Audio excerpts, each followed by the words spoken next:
მივიღეთ გადაწყვეტილება 2028 წლის ბოლომდე დღის რიგში არ დავაყენოთ ევროკავშირთან მოლაპარაკებების გახსნის საკითხი. ასევე 2028 წლის ბოლომდე უარს ვამბობთ ყოველგვარ საბიუჯეტო გრანტზე ევროკავშირის მხრიდან. ამ განცხადებიდან მალევე თბილისის ქუჩებში ასობით მოქალაქე გამოვიდა. მოგვიანებით საქართველოს პარლამენტთან მრავალათასიანი საპროტესტო აქცია დაიწყო. რუსთაველის გამზირზე სპეციალური დანიშნულების რაზმი და აქციის დაშლისთვის განკუთვნილი ტექნიკაც გამოჩნდა. ვითარება მალევე დაიძაბა და შინაგან საქმეთა სამინისტროს გადაწყვეტილებით სპეცრაზმა აქციის დაშლა პირველივე ღამეს დაიწყო. დემონსტრანტების წინააღმდეგ წყლის ჭაულს, ცრემლსადენ აირს და წიწაკის სპრეის იყენებდნენ. საპოლიციო დანაყოფები პირველივე დღიდან უსწორდებოდნენ ფიზიკურად დემონსტრანტებს და ჟურნალისტებს.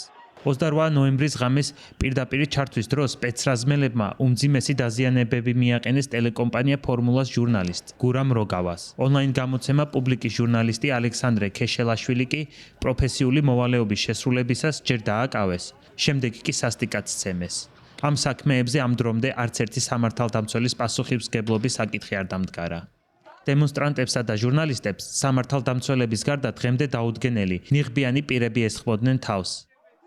სწორედ სამოქალაქო სამოში ჩაცმული შეარაღებული ნიღბიანი პირები სასტიკად გაუსწორდნენ ტევე პირველის გადამღებ ჯგუფს, მაკა ჩიხლაძესა და გიორგი შეწირულს. გამოძიებას მათი ვინაობა დღემდე არ დაუდგენია.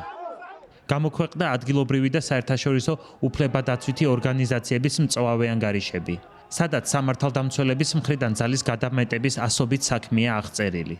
მთელი ამ პერიოდის განმავლობაში კი დემონსტრანტები პარლამენტის მიმდებარედ მასობრივად იყენებდნენ პიროტექნიკას, რის შედეგადაც დაშავდნენ სამართალდამცველები. ერთ-ერთმა მათგანმა კი სხეულის განსაკუთრებით მძიმე დაზიანება მიიღო. დაზიანდა საკანონმდებლო ორგანოს შენობაც. ქართულმა ოცნებამ მალევე დაჩქარებული წესით მიიღო კანონი, რომლის მიხედვითაც მოქალაქეებს დემონსტრაციებზე პიროტექნიკის, ლაზერების, მაღალი ინტენსივობის ფანრების გამოყენება, ასევე სახის დაფარვა ეკრძალათ. უფლებადამცველებმა ახალი კანონები რეპრესიულად შეაფასეს. განსაკუთრებით იმის ფონზე, როცა ვერ ხერხდებოდა შინაგან საქმეთა სამინისტროს წარმომადგენლების ვერანაირი საიდენტიფიკაციო ნიშნის პოვნა, უფლებამოსილების გადამეტების ფაქტების გამოსაძიებლად. ევროინტეგრაციის შეჩერების თაობაზე ქართული ოცნების გადაწყვეტილება და თბილისში განვითარებული მოვლენები მალევე აღმოჩნდა მსოფლიოს პოლიტიკური ლიდერების განხილვის თემა. 2024 წლის 30 ნოემბერს საქართველოს მმართველი პარტიის ანტიდემოკრატიულად შეფასებული ქმედებების გამო ვაშინგტონმა თბილისთან 2009 წელს გაფორმებული სტრატეგიული პარტნიორობა შეაჩერა. აქციის დაწყებიდან რამდენიმე კვირაში თბილისის ქუჩებში მასობრივად დაიწყო საპროტესტო მარშების ორგანიზება. საპროტესტო მსვლელობებს მართავდნენ სხვადასხვა პროფესიის, სფეროს თუ სხვადასხვა რეგიონის წარმომადგენლები. 28 დეკემბერს დემონსტრანტებმა თბილისის ქუჩებში მრავალათასიანი ცოცხალი ჯაჭვიც გააბეს. მოქალაქეები რამდენიმე კილომეტრ მანძილზე ხელჩაკიდებულები დადგნენ მდინარე მტკვრის გასწვრივ ხიდებსა და ქუჩებზე. 31 დეკემბრის ღამეს კი 2025 წლის დადგომას დემონსტრანტები რუსთაველის გამზირზე შეხვდნენ და რამდენიმე ასეული მეტრის სიგრძის სუფრა გაშალეს. პროტესტის პარალელურად ასევე გაიმართა გამაფრთხილებელი გაფიცვაც, რომელსაც 3000-ზე მეტი მცირე, საშუალო და მსხვილი მეწარმე თუ ბიზნესი შეუერთდა. ევროინტეგრაციის პროცესის შეჩერება დაგმეს საჯარო მოხელეებმაც, რომელთა ნაწილმაც პროტესტის ნიშნად სახელმწიფო უწყებები დატოვა.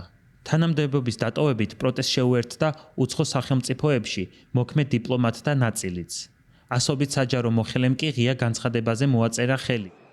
მმართველმა პარტიამ დაჩქარებული წესით საჯარო სამსახურის შესახებ კანონში ცვლილებები შეიტანა, რომლის თანახმადაც სახელმწიფო უწყებებიდან თანამშრომლების გათავისუფლების პროცესი გამარტივდა. საერთაშორისო პარტნიორების მხრიდან ქართული ოცნების ნაბიჯს სიტყვიერი გაფრთხილებების გარდა სანქციებიც მოჰყვა. მაგნიტსკის სიაში მოხვდა შინაგან საქმეთა იმდროინდელი მინისტრი ვახტანგ გომელაური. უკვე 2025 წლის 19 იანვარს ბათუმში მიმდინარე საპროტესტო აქციაზე დააკავეს ავტორიტეტიანი გამოცემების, ბათუმელებისა და ნეტგაზეთის დამფუძნებელი მზია ამაღლობელი. თავდაპირველად ადმინისტრაციული წესით, სტიკერის გაკვრისთვის. ის იმავე ღამეს გაათავისუფლეს, თუმცა სწორედ გათავისუფლებისას პოლიციის მაღალჩინოსნის ირაკლი დგებუაძისთვის, სილის გაწვნისთვის, პოლიციელზე თავდასხმის ბრალდებით, სისხლის სამართლის წესით დააკავეს. ის ამ დრომდე პატიმრობაშია.